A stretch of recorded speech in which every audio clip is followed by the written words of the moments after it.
It's crazy how we all thought this man, who almost won the Ballon d'Or, would remain the club's main superstar. But if you look at the situation now, it's clear. Vinicius Jr. is no longer the face of Real Madrid. It's Donatello. It takes a lot for Florentino Perez to shift his priorities, but the arrival of Mbappe has completely changed the hierarchy at the club. The battle all summer was between PSG and Real Madrid for Mbappe's signature, and in the end, Madrid got their man. But from the beginning, there were concerns about the fit, which was to be expected given that both players had been at their best on the left wing. So the moment Mbappe arrived, the question was on who would be sacrificed to accommodate him. At least that's what we all thought. In the Super Cup, it seemed like it might work.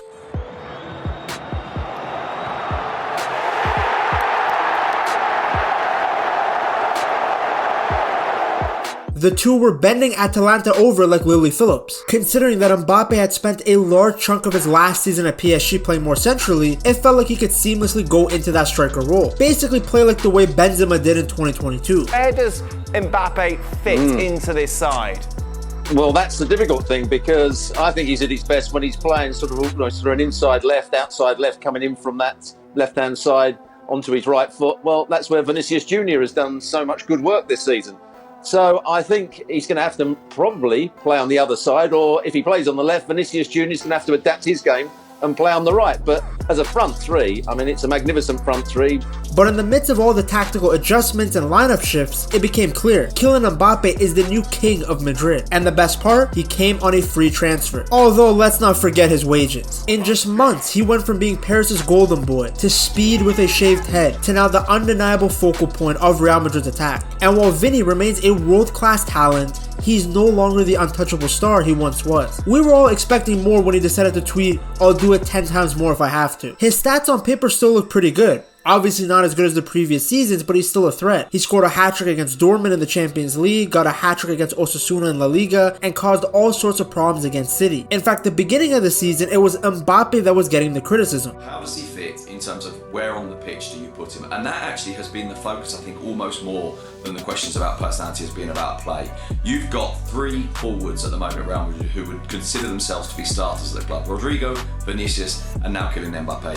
And all three of them, more or less, want to play in the same place. Considering the team had won the double the year before and had two players on the Ballon d'Or podium, it was Mbappe who was being blamed for the drop-off. It didn't help that the Turtle completely forgot how offsides work in his first El Clasico. Then the loss to Milan in the Champions League only made things worse. Real Madrid felt scammed. This wasn't Mbappe, this was a random light-skinned guy sent from Timu. Mbappe was getting goals, but many of them at this stage were pens gifted to him. This was the best player in the world being treated like a Make-A-Wish kid. Ancelotti had to rethink his approach. And by that I mean he had to raise his eyebrow even further up. As a result though, one thing became evident. Mbappe is the franchise player now. The entire team moves through him. He's taken the spotlight in every major game this season, producing when it matters the most. Sure, in the first El Clasico he was looking like speed out there, but in the next one he was the only Madrid player that showed up. Los Blancos were being spanked, but the silver lining was that Mbappe looked to be back to his best. He cooked Balde and the Barca backline when he scored, a goal that was reminiscent of the 2022 version of Mbappe. A man with more speed than most, Kylian Mbappe, 2-on-2, and it's not just any two for Real Madrid. Mbappe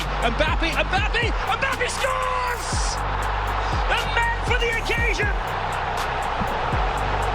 It was obvious that he needed time to adjust. He had to get used to the fact that the team's play no longer revolved around him. It was a new squad with new dynamics. The Vini Mbappe duo was supposed to be a terrifying one. After that cup final against Atalanta, I thought these guys were going to spank everyone in their path. But in reality, the difference in their levels has become apparent. As Mbappe begins adapting to a new role, Vinicius is also doing the same thing. A new role, one that no longer revolves around him being the main guy. And that is where the shift has become most obvious. Madrid's tactics have changed. In the past seasons, Vini was the main attacking outlet, the go-to player for breaking defenses and creating magic on the left side. But now, the emphasis has moved a little bit more centrally. Mbappe's positioning allows him to influence the game more consistently, while Vini finds himself making supporting runs rather than leading the charge. Ancelotti has tried to make the attack more fluid. Sometimes Mbappe will be on the left and Vini will be given more freedom centrally. Most of the time though, in possession, Madrid are in a 4-2-3-1 with Vini on the left and Bellingham right in behind Mbappe. Then when they lose the ball, they drop into a 4-4-2 with Jude being on the left-hand side. side. But this new Madrid side are at their best when everything is going through Mbappe, when he's the main guy dictating, when everyone else is creating for him. The team is very young, so I'm sure they will figure it out, but it's hard not to notice the fact that Mbappe has many of his best games when Vini isn't playing. Vini was suspended for 2 La Liga games, one against Las Palmas and one against Valladolid. Vini's antics will be discussed later in the video, but let's just say when this guy isn't playing at a Ballon d'Or level, his weeping becomes very hard to handle. Look at how his own teammates feel about him. Anyways, in those 2 games, Mbappe scored 5 goals. He scored a brace against Las Palmas, then a hat-trick against Valladolid. Now you might say, well, Valladolid is hot garbage, but early in the season, Madrid beat them 3-0 and Mbappe had no impact in the win. Now though, Mbappe leads the team in goals and key passes. His link-up play with Jude Bellingham has been lethal. Meanwhile, Vini, while still electric, has had to adjust to a secondary role. He's still an incredible player, but this season, Madrid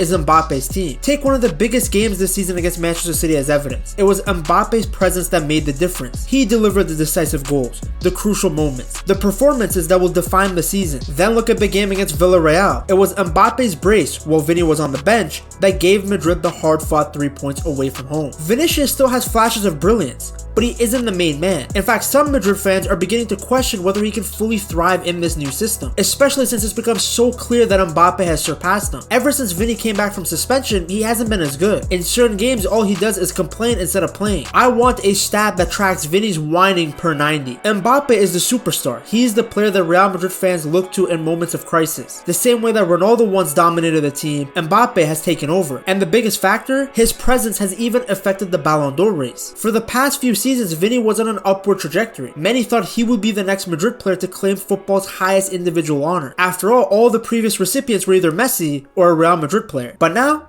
Mbappe is the frontrunner. Maybe in a few years both will be on the podium together, but Mbappe is the better player. Due to him being in Paris where all they care about is croissants and baguettes, people might have forgotten. After all, the best player on the team that wins the Champions League is of course going to receive more attention than a turtle in a league named after an eating app. But the best version of Mbappe is far better than the best version of Vini. I mean, Mbappe's 2022 World Cup campaign alone is better than any version of Vini for Brazil. Mbappe is having a subpar season by his standards at Madrid, and yet he's still the best player on the team. Now, this isn't to say that Vini is finished. Far from it. I have to repeat this point because I already know some moron will comment that I'm saying Vini is done. That's not what I'm saying. I'm not even saying that he can't coexist with Mbappe. He's still an elite winger, one of the best in the world. But the reality might be that at Real Madrid, there's only room for one main superstar. We've seen it happen with Ronaldo and Bale and Benzema. And right now, the superstar in Madrid, well, that's Kylian Mbappe. Vini's challenge will be to adapt. Can he reinvent himself, much like Benzema did to support Cristiano Ronaldo? Can he find a way to coexist and still be effective? To me, it seems obvious that Vini is better as a creator. When he grabs the ball, beats a couple of players, and then finds the open man, that's where he's at his best. When he tries to do too much, it ends up with him weeping at the ref or the opposition fullback all game. As the club continues its quest for Champions League glory again, Vini must prove that he's still indispensable in the long run. Because if there's one thing we've learned from football history, it's that Real Madrid moves on quickly, especially if that player begins to cause more headaches than trophies. The question is, will Vini rise again or fade into the background? Only time will tell. Now, there's one guy who has been the best no matter who's been around him, and that's Jude Bellingham. To see how the Englishman has become one of the best players in the world, you have to check out this video right here.